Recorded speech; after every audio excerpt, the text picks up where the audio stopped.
Hello and welcome to Sportsweek. I'm Harry Jones and here is all of your latest sports coverage from around Hampshire. Eastleigh FC concluded their search for a permanent manager last week as they confirmed the appointment of Crawley Town's Lee Bradbury.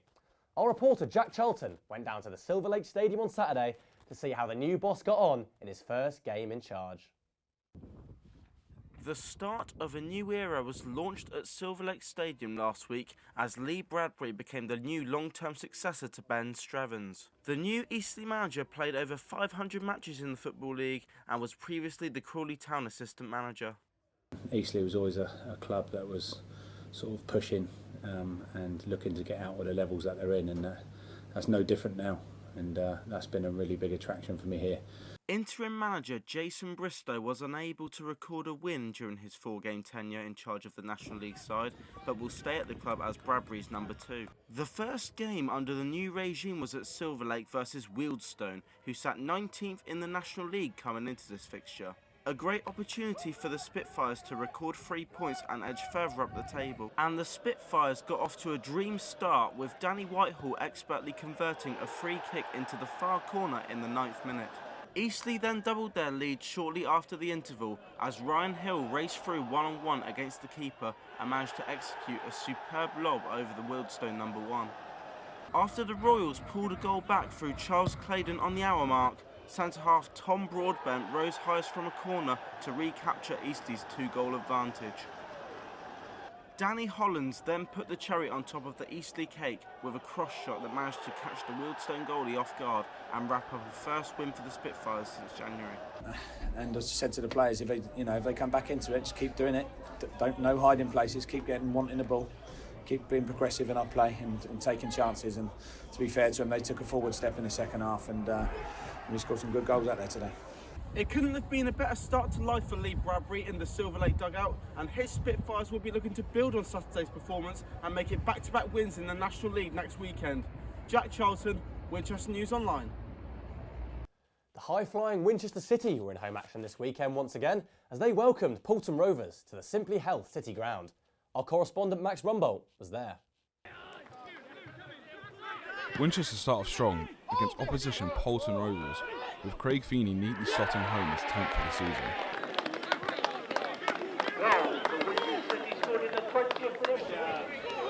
As the hosts continue to dominate the first half, Simba Malambo leads a penalty shout claim against Poulton Rovers fullback for a handball denying a goal-scoring opportunity.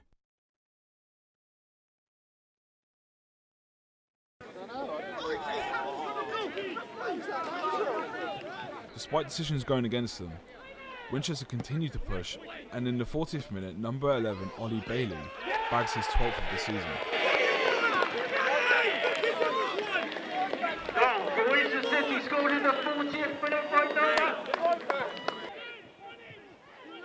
After a first half dominated by the hosts, the visitors fight back in the second, scoring early and igniting the hopes of a comeback.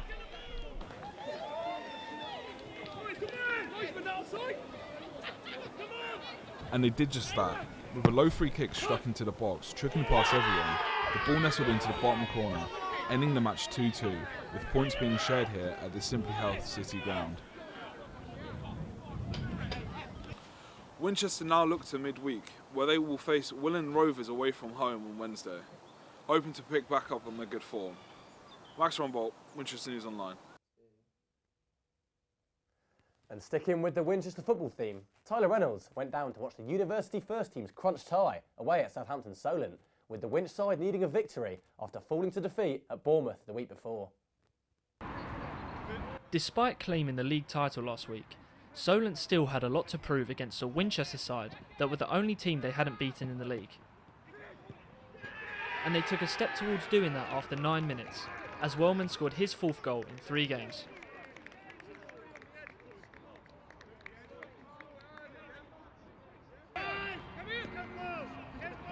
And 7 minutes later, Barkaway capitalised on a defensive error from Winchester to double Solent's lead.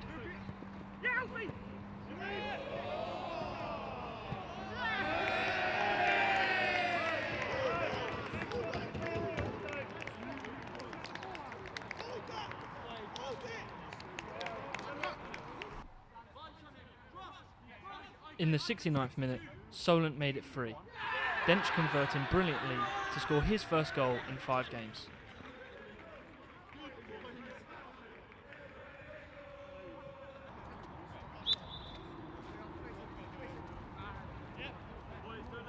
And it went from bad to worse for Winchester. Substitute Jean-Pierre Alexander, having just come off the bench, assisted Hager to score the 4th goal of the game and to claim his 2nd against Winchester this season.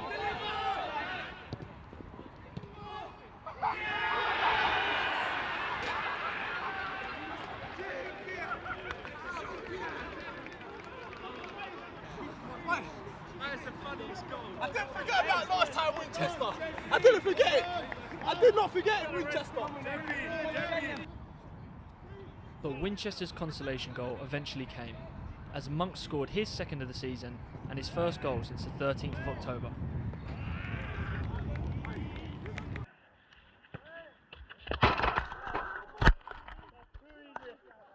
I don't know whether it was the occasion or whether people didn't have the work ethic or what was going on, but it wasn't great. Last 15 stepped it up, had a couple of chances, probably should have put one away. I had myself a free kick.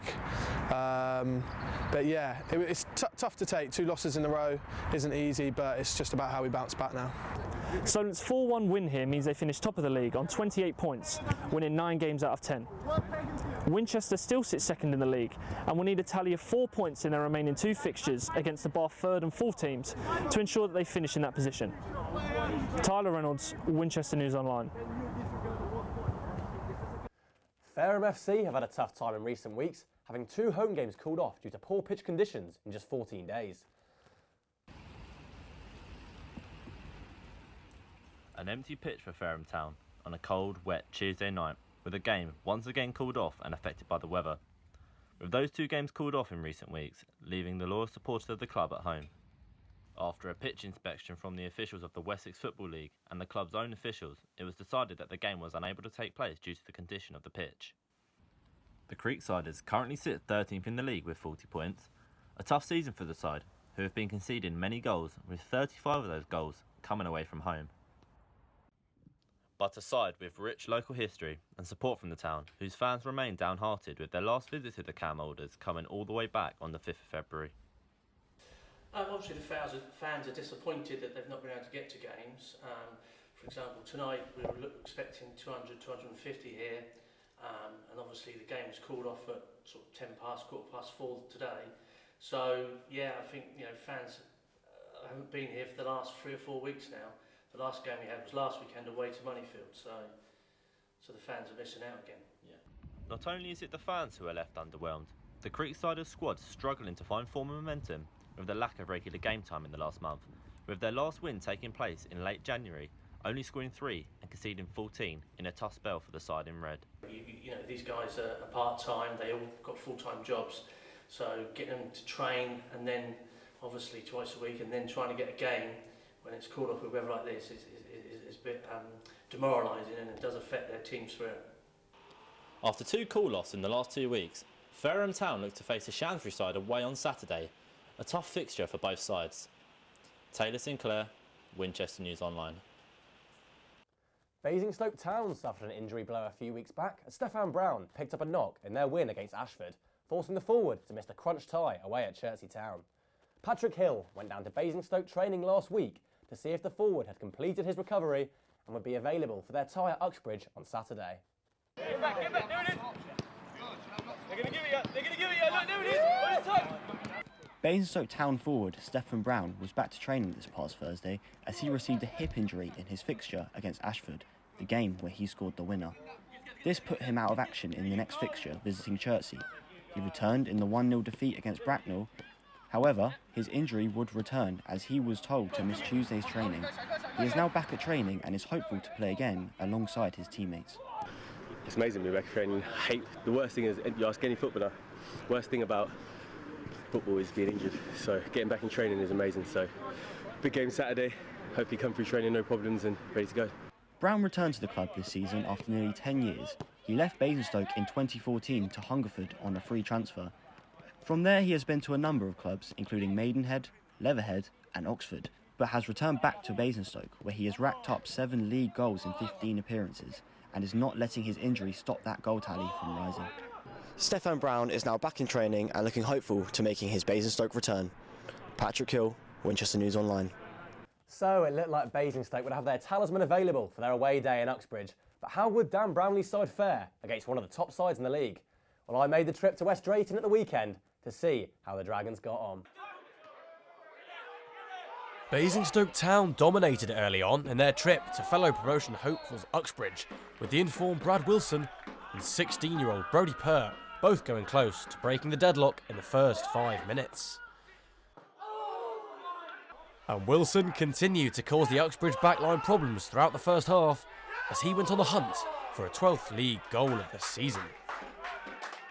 Then, with tensions starting to rise in West Drayton, Uxbridge danger man Marlondo Martin was given a straight red card in controversial circumstances, which the player and club are set to appeal after the game.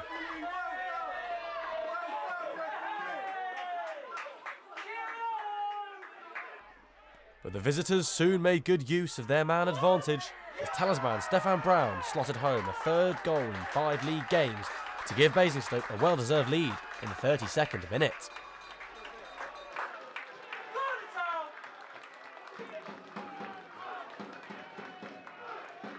And while the hosts gained more control of the game as the second half got underway, it was Dan Brownlee's men who were still creating all of the chances, although Brad Wilson continued to have a tough day in front of goal.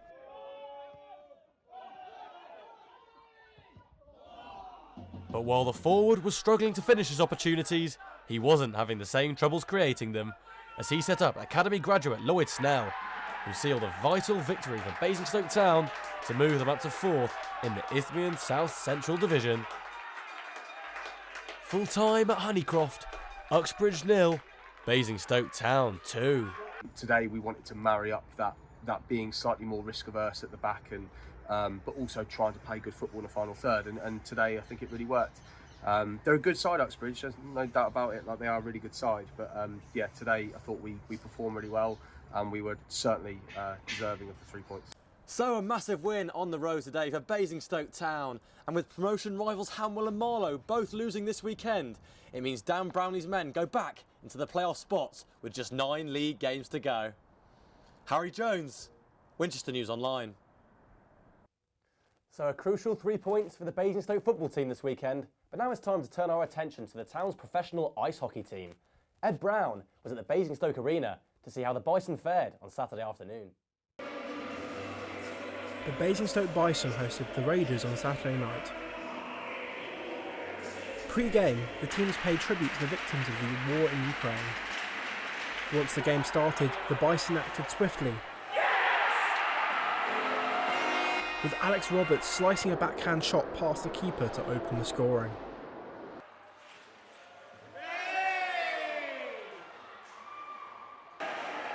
Paul Petts was unlucky to catch an errant stick to the face from Tommy Huggett, although he was okay to continue. The Bison made it 2 before the end of the first period. Zach Milton stroking the puck away. The strong early performance from the Bison had the Stampede happy heading into the second period.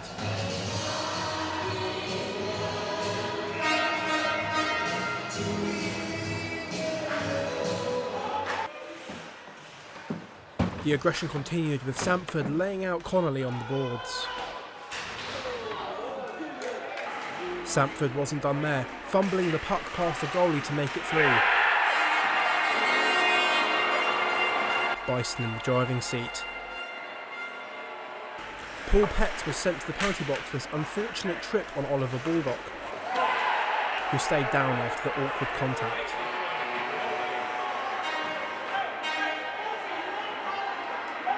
Late on in the third, Aidan Doughty made it 4, with the Bison seemingly cruising to a home shutout win.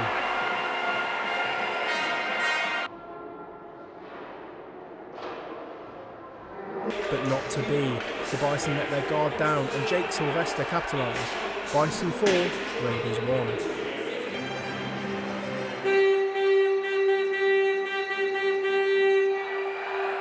Yeah, no, it was pretty solid. The guys played really well. We didn't give up a whole lot, which was good. And yeah, the guys did a great job and obviously scored 4 goals as well. So yeah, all round really good team performance, I thought.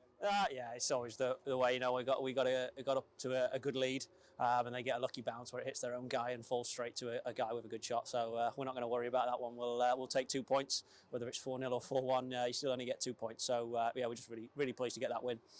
The Bison host the top of the league Telford Tigers on Saturday night. Ed Brown, Winchester News Online. Local Football Academy, TGKA, launched not long ago and has been a big success in a short period of time. Jack Charlton was in Eastleigh to find out more about the project. TGKA is a newly formed football academy based in Eastleigh that aims to take on grassroots footballers and players that have been let go by professional clubs in the UK. The academy gives them the opportunity to develop their game under experienced coaches. The academy has numerous contacts with professional clubs around Europe who can offer TGKA players trials and training sessions. Those associated with the brand believe they have identified a gap in the market between amateur and professional level. The owner of TGKA, Sam Brown, stated, "There are many players around the country who are seriously talented that haven't been picked up by a club yet, and under the right regime and correct coaching will have the potential of achieving their dreams of becoming professional footballers." Former Arsenal Academy graduate and TGKA captain Josh Eaton believes that this academy is the best place locally for him to reach his goal of becoming a professional player. Now TGK has been awesome for me. You know, it's helped me grow as a player, develop over the year that we've been almost a year that we've been together now. It's just been brilliant. You've opened up so many doors for me. I just can't wait to see where it goes. Brad Coombs is another player at the academy who's played at a high level when he was younger. The former Eastleigh scholar has been terrific for TGKA this season and is hoping that he can also make it pro. Decided to turn it into our own team, which is TGKA. Seeing the coach and how they coached and how they progressed players really made me want to join them. So I just want to take my journey with them and be under those coaches and see where my career goes with that. So. TGK Academy has risen massively over the last half a year, with the academy having ambitions of trying to compete with professional clubs in the long term. Jack Charlton, Winchester News Online. That's all the sports coverage we have for this week. Thanks for tuning in. We'll see you next time.